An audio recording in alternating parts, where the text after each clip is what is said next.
Hello friends, स्वागत है हमारे यूट्यूब चैनल में आपका। एसएससी कांस्टेबल जीडी 2018 से 2021 और काफ़ी सवाल जो है पूरी भर्ती प्रक्रिया पर देखिए लगते जा रहे हैं। अब कुछ हमारे साथी ऐसे हैं कि जो छंट गए, जिसको बोलते हैं कि कोई पॉइंट 1 से रह गया, कोई पॉइंट 2 से रह गया, कोई 5 नंबर से रह गया, कोई 12 नंबर से रह गया। जो रह गए उनका दुख अपनी जगह जायज़ है। कुछ हमारे साथी ऐसे हैं जो विदहेल्ड थे, 266 कैंडिडेट्स जिनका विदहेल्ड लिस्ट अलग से आ गया कि फिंगर मिसमैच था या डॉक्यूमेंट में कोई प्रॉब्लम था, उनको विदहेल्ड में ले लिया, उनका रिज़ल्ट नहीं बना। जिनका रिज़ल्ट बन गया, जो सेलेक्ट हो गए, उन्होंने मिठाइयाँ बांट दी, सब कुछ हो गया। अब उसमें दिए जल गए, खुशियों की भी जल गए और ईर्ष्या से भी बहुत सारी चीज़ें जल गई।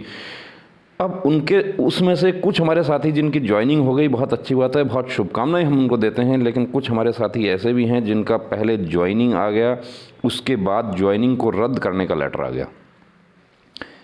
तो ये लापरवाही कहाँ हुई, कैसे हुई, क्यों हुई? अब ये कोई ऐसा कैंडिडेट जो रिज़ल्ट में नाम आ गया और अब ज्वाइनिंग नहीं होगी, तो कितना मतलब कि उसको एक तरह से, जिसको कहते हैं कि आसमान से वापस उसको ज़मीन पे पटक दिया है।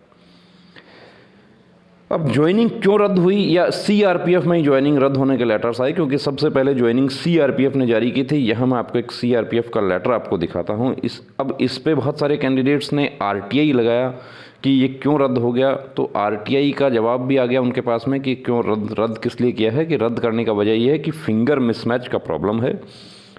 अब आपका वेरिफिकेशन होगा, वही प्रोसेस जो 266 की है। तो सबसे बड़ा सवाल यह है कि इन हमारे साथियों को 266 में शामिल क्यों नहीं किया गया। और दूसरी बात यह है कि यदि कोई कैंडिडेट डोमिसाइल स्टेटस की वजह से या फिंगर मिसमैच की वजह से, या अभी वो सस्पेक्ट हैं, वो सस्पेक्ट जो है वो कहीं ना कहीं कोई मॉल प्रैक्टिस का इस्तेमाल उन्होंने किया है, गलत प्रैक्टिस का इस्तेमाल किया है, और उनकी ज्वाइनिंग नहीं होती है, यानी कि फॉरेंसिक एक्सपर्ट जो है वो भी ये रिपोर्ट दे देते हैं कि ये हैंड राइटिंग मैच नहीं हो रही है, ये सिग्नेचर मैच नहीं हो रहा है, तो जाहिर सी बात है उनकी ज्वाइनिंग नहीं होगी। क्योंकि पिछली 2015 की जो भर्ती थी उसमें ज्वाइन होने के बाद उन कैंडिडेट्स को आउट कर दिया गया था जिनके राइटिंग मैच नहीं हुई थी, जिनको फ्रॉड केस माना गया था, इम्पर्सोनेशन माना गया था। उसके बाद उन्होंने माननीय दिल्ली हाई कोर्ट में रिट याचिका भी लगाई थी और उनकी वो रिट भी खारिज हो गई। तो जिन हमारे साथियों का नियुक्ति प्रस्ताव रद्द हो गया, या जिनका ज्वाइनिंग लेटर रुक गया है, या ज्वाइनिंग के लिस्ट में नाम नहीं आया है, उनको मैं आश्वस्त करना चाहता हूं कि यदि आप जेन्युइन कैंडिडेट हैं, आपको घबराने की ज़रूरत नहीं है। आप लोग कॉल करते हैं, देखिए इसके लिए हमें कॉल मत कीजिए। आप लोग पे करते हैं, फीस पे करके मेरे से बात करने कॉल करते हैं, तो ये छोटी बातें हैं, इनके लिए आपको मैं भी नहीं चाहता कि आप डिस्टर्ब हों। सिंपल सा कैलकुलेशन है कि यदि आप जेन्युइन कैंडिडेट हैं, आपको डरने की ज़रूरत नहीं है। और यदि आपने कहीं ना कहीं किसी गलत प्रैक्टिस का इस्तेमाल किया है तो आप परेशानी में पड़ जाएंगे। और यदि डोमिसाइल वाले जो हमारे साथी हैं कि गुजरात का कैंडिडेट है, अरुणाचल का डोमिसाइल स्टेटस पे भर्ती हो गया, आसाम का कैंडिडेट है, अरुणाचल के डोमिसाइल स्टेटस पे भर्ती हो रहा है, उनकी ज्वाइनिंग नहीं होगी, ये बता देता हूं आपको। वो भूल जाएं कि हमारी ज्वाइनिंग हो जाएगी। डोमिसाइल आपको उसी स्टेट का देना होगा जिस स्टेट को आपने शो किया है। वहाँ पे कुछ फॉर्म भरने में गलती हो गई या कैसे हो गया, गलती से छूट गया। अब डोमिसाइल आप अरुणाचल के डोमिसाइल स्टेटस पे आप भर्ती हो रहे हैं, तो आपको अरुणाचल का डोमिसाइल आपको प्रोड्यूस करना होगा। यदि आपका अरुणाचल का डोमिसाइल नहीं है तो आपकी ज्वाइनिंग नहीं होगी। आप उस ज्वाइनिंग का इंतज़ार ही ना करें। फिर कहते हैं कुछ लोग कि हम केस कर सकते हैं, क्या उसमें केस भी नहीं कर सकते आप।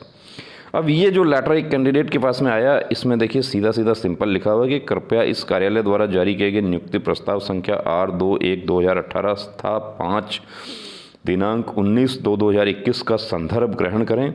विषयांकित के संदर्भ में सूचित किया जाता है कि आपका सिपाही जीडी 2018 के पद पर जारी प्रस्तावित नियुक्ति प्रस्ताव को तत्काल प्रभाव से रद्द किया जाता है। मिठाई बंट गई, सब कुछ उम्मीदें हो गई, तैयारी हो गई, बैग भी खरीद लिया, कैमो टी शर्ट भी खरीद ली, ट्राउज़र भी खरीद लिया, मच्छरदानी भी खरीद लिया, लेकिन फिर एक लेटर आ गया कि आपका नियुक्ति प्रस्ताव रद्द कर दिया जाता है। बड़े अफसोस की बात है।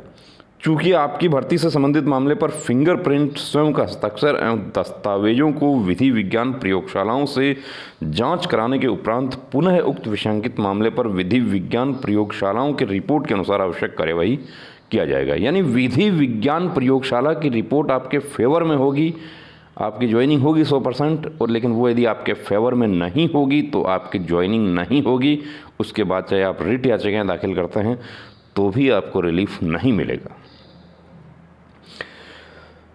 तो दोस्तों, ये जानकारी आपको कैसी लगी कमेंट करके ज़रूर बताएं। यदि आपका कोई पॉइंट आप हमारे साथ शेयर करना चाहते हैं, आप हमसे बात करना चाहते हैं, आपको मैं आश्वस्त करता हूं कि आप जो भी जानकारी हमें देते हैं, आप ये कैंडिडेट जो है इन्होंने अपना लेटर हमें भेजा था, इसको देखिए हमने नाम रोल नंबर हाइड कर दिया है। हम कभी भी आपकी जानकारी सार्वजनिक नहीं करेंगे। आप बेझिझक बेधड़क जो आपने किया है, आपने गलत प्रैक्टिस का भी यदि कहीं इस्तेमाल कर लिया है तो आप बात कर सकते हैं, कोई प्रॉब्लम नहीं होगी।